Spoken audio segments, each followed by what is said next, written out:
Welcome back to the Running Real Estate Podcast. I am Ryan Haley, and we've got a great show for you today. As you can tell, I am running solo, but I wanted to get into some of the topics that I've been watching and having conversations with our clients about here, affecting specifically the greater Ocean City and Maryland markets and how we might see those effects play out as we move into 2024. And as I mentioned, we've got hot topic with a 47% increase in home values since 2021, which was the last time that our real estate tax assessments had come out. Additionally, rising insurance costs have not just affected us here in the coastal towns, but it's affecting the entire country. And then finally, specific to Maryland, House Bill 107, which certainly has impacted condominiums, cooperatives, and homeowners associations, are the three items I want to discuss here today.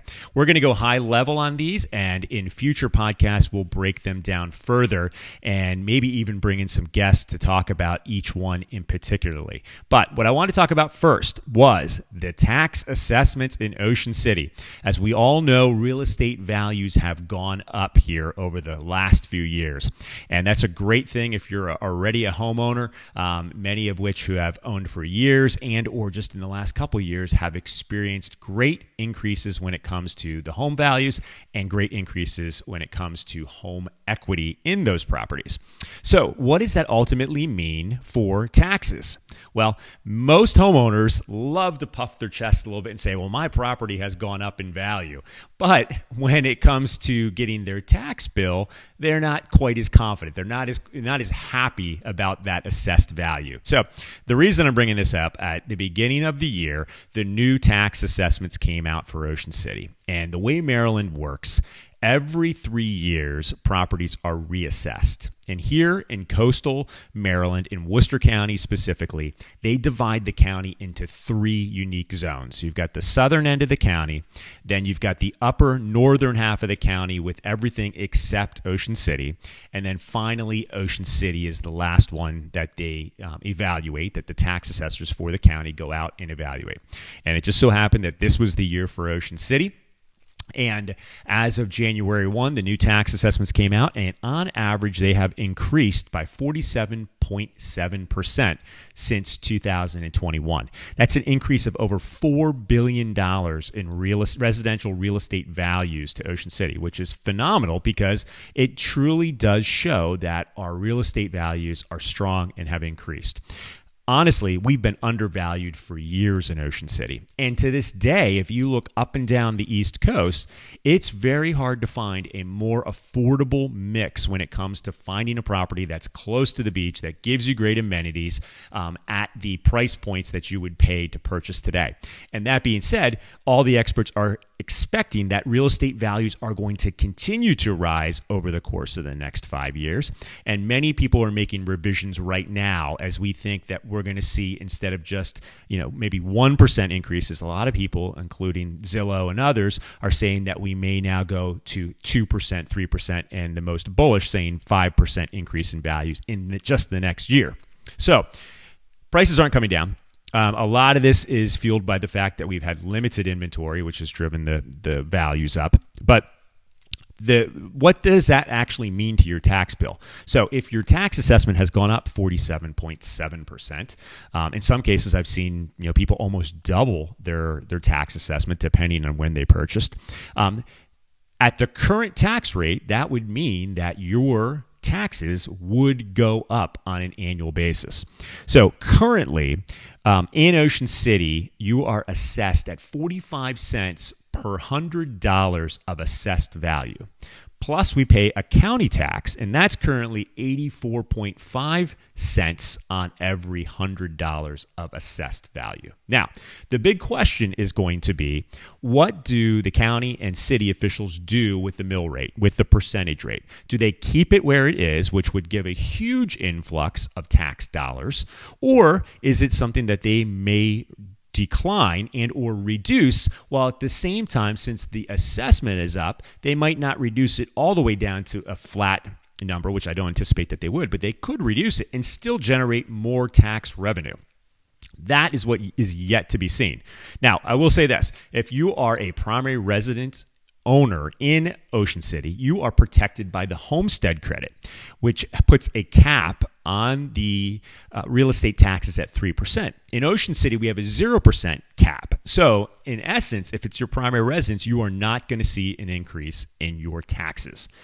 The brunt of this is going to be felt by our second homeowners. And that is where it's yet to be seen. What are we going to do with the mill rate? What's going to happen?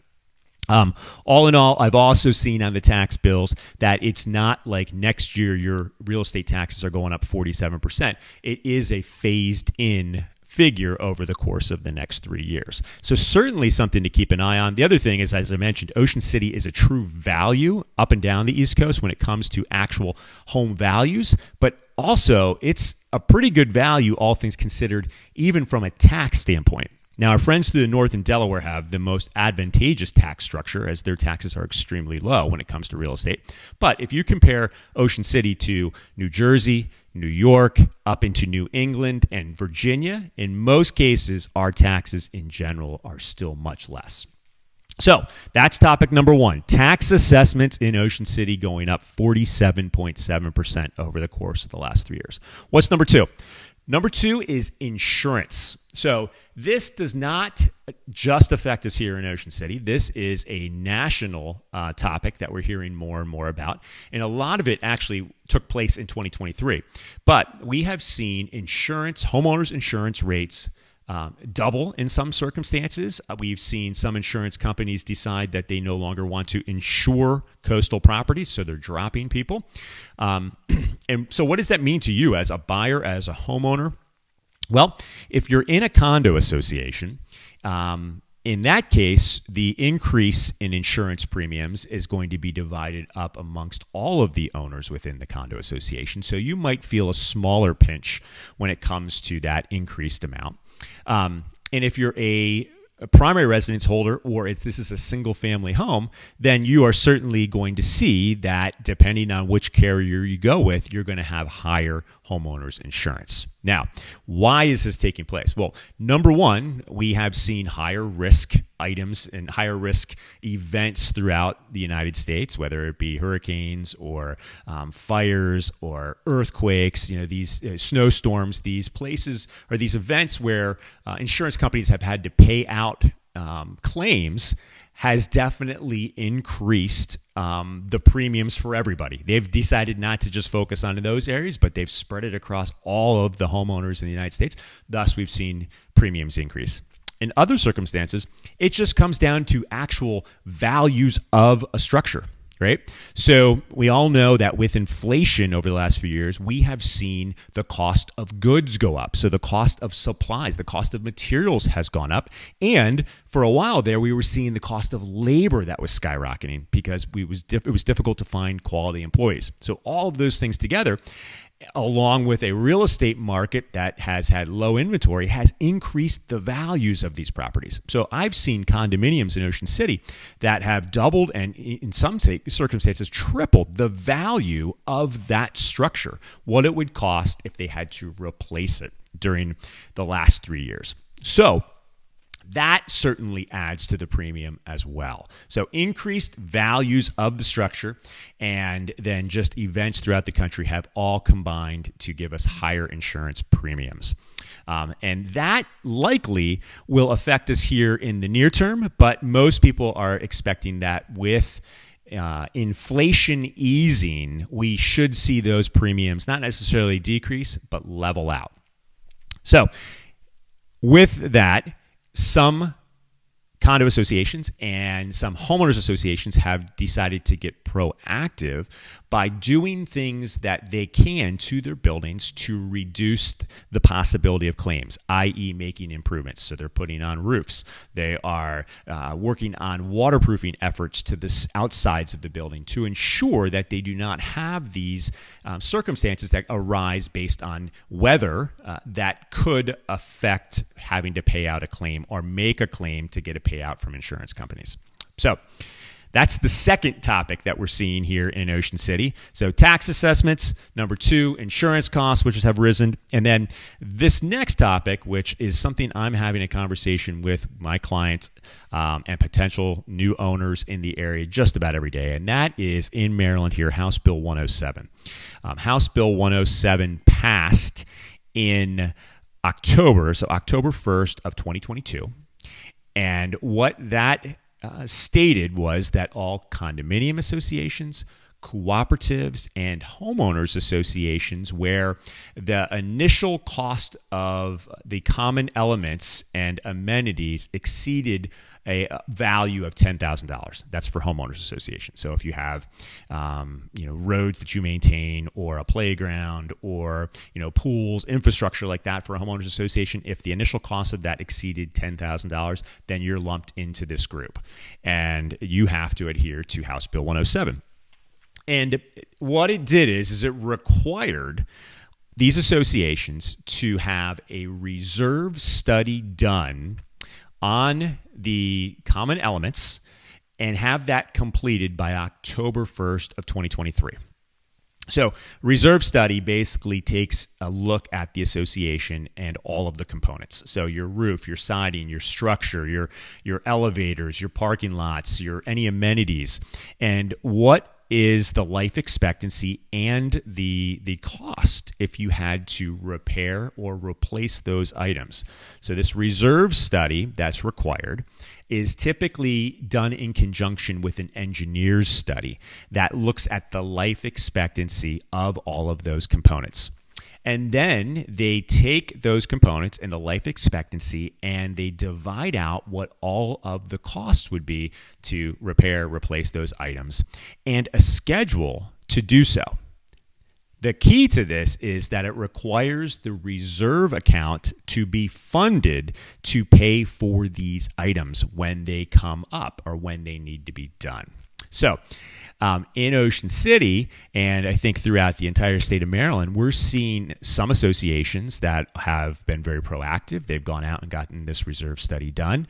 We've seen other associations that I talk to that say, well, I'm not sure if we're exempt from this or if we need to do it. We're a small association. And the answer is they do need to do it based on House Bill 107. But there's no governing body. There's nobody out there that says this has to be done and that's checking on it. But what I would say is that the silver lining to this House Bill 107 ruling is I've seen many associations that are getting very proactive and they're getting their reserve accounts in order. And they're truly looking at the health and the state of their buildings. Now, from this, what this allows or requires is the governing body, the board for all of these associations, has the ability to levy an increase in condo fees and or special assessments to fund the reserve study properly. And if this was the first reserve study done by one of these associations, it requires that the funding be in place within 3 fiscal years of the initial reserve study. So we're kind of in that first year right now, and a lot of associations are having conversations as to how they're going to fund this. Are they going to put together a special assessment? Are they going to increase the dues for a period of time? Are they in great shape? And so it's been very interesting to see how this has affected condo fees, especially at a time when we've seen increased insurance costs also affecting condo fees in Ocean City. And now we have an increase in the tax assessments as well. So just like inflation throughout the entire United States, we're seeing some of these costs of ownership go up. I ultimately believe, like I mentioned, the silver lining to all this is we've got really strong real estate values, which are not going to be going down, which is great for the core structure of a community.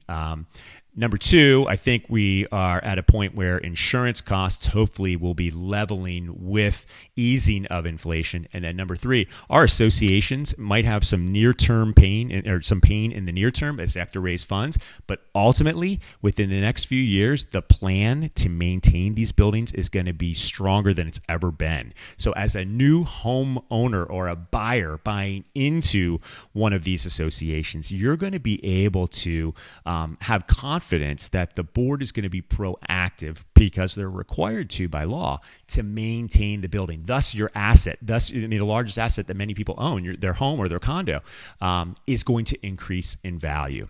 So those are three hot topics that I would love to discuss further with you. If you've got questions about any of these, I'd be happy to break them down and let you know what we're seeing on a day-to-day basis. The interesting thing with House Bill 107, as I mentioned, it has no effect on financing as of yet. We just had a lender in here yesterday and we talked to them. And since Ocean City has so many condo associations and there's no governing body, there are a number of associations that have not yet gotten the reserve study done. Thus, the lenders, the good news is you can sell your property, you can buy the property, and the requirements of the House Bill have no effect on financing at all. What lenders want to see per Fannie and Freddie guidelines is that there's at least 10% of the annual budget in the reserve fund at all times, and that there is a flow that shows that from the budget every year, the operating fund and or condo fees, that at least 10% of the annual budget is flowing into the reserve study. That's truly what they're looking for. And then looking at the insurance to make sure that the buildings are properly insured. So what I really think here is that we've got some additional eyes in multiple areas. If you're getting financing, the lender's looking out for you. They are reviewing the financials and the insurance to make sure you're investing in a wise investment. And then number two, you've got some I guess, government policy that's come into play that I think also will keep some more eyes on these associations to ensure that the buildings are maintained, which then ultimately increases property values in the long run. So I know this is not the topic that everybody likes to talk about, but it's the stuff that we are chatting with our clients with and about on a daily basis. So like I said, myself, any members of our team, we would be happy to discuss more of this with you. If you like this information, please share it with a friend. If you know somebody else who's looking to buy or looking to sell and they've got questions, send them a copy of this podcast or have them reach out to me, as I'd be happy to help in any way that I can. Next week, we'll have another guest back on here for you. But thank you again for tuning in to this week's edition of the Running Real Estate Podcast. We'll see you next time.